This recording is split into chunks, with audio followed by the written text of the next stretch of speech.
If you read the central bank data, it shows that the Kenyan economy, we have now borrowed. Our national debt is now over 12.1 trillion Kenya shillings. For the last 3 years, our country has borrowed in excess of 3.5 trillion Kenya shillings. So I would want to request all of us as the leadership, and especially those who have the opportunity to make decisions in the executive. Let us serve our country with dedication.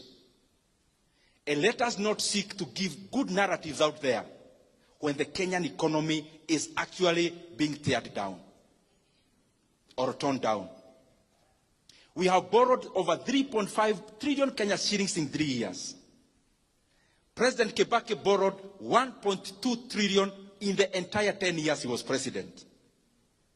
And therefore we have borrowed 3 times in 3 years. We have borrowed 3 times what Kibaki borrowed in 10 years. That's the money Kenya has borrowed in the last 3 years alone. 3 times what Kibaki borrowed in 10 years. And in that money, I have not included other debts that Kenya has now become clever to borrow in the name of something called securitization. I have not mentioned even that.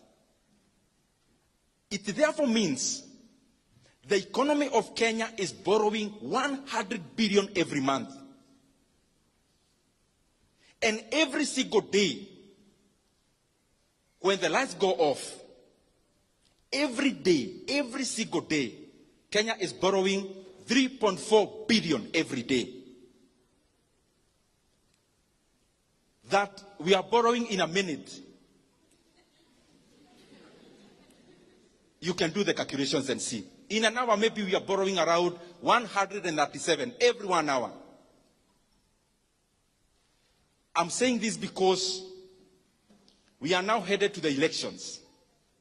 And what governments do, they focus more on re-election, and we forget that we have a country to lead after the elections. And what that means is that every time we are nearing elections, we start having something called fiscal expansion. Because maybe there is nothing much to be seen for the past year, then in basically 1 year, we want everything to be seen. And therefore, what do? We become reckless in borrowing. Kenya is there now. That now our debt is 12 trillion Kenya shillings. I want to request that we do not have to put our country in that kind of pedestal in terms of borrowing. Kenya has always had development for the many years, but we never had to borrow that much. President Kibaki did a lot of development. He borrowed only 1.2 trillion for 10 years. Where is the 1.2 trillion we are borrowing every year going? To make the matter worse, everything you see with your eyes happening in Kenya now, in terms of development, what you can see, for example, the expansion of this Keno-Marwa road, is not even part of the 12 trillion borrowed. Is another loan on the side called fuel levy securitization.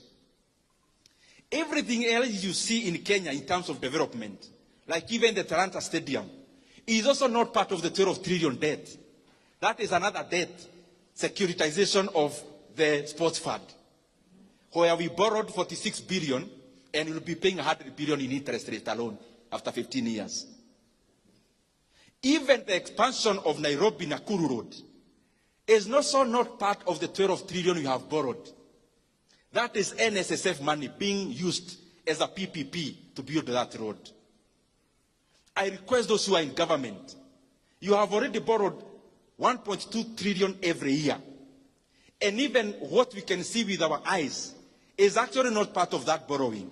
Please, kueni na huruma ya nchi ya Kenya. Even as we preside over the affairs of our country, let us be, tujue kwa akili zetu ya kwamba there is Kenya after elections. Let us not run our country in terms of overheating it. We must avoid to become like Sri Lanka. We must avoid to become like Ghana. We must avoid to become like Ethiopia, we must avoid to become like Zambia in the recent years. Because Kenya is a strong country with internal resources. This issue of profligate borrowing must come to an end if we really care about this country. Asanteni sana, Mungu awabariki. Asante sana.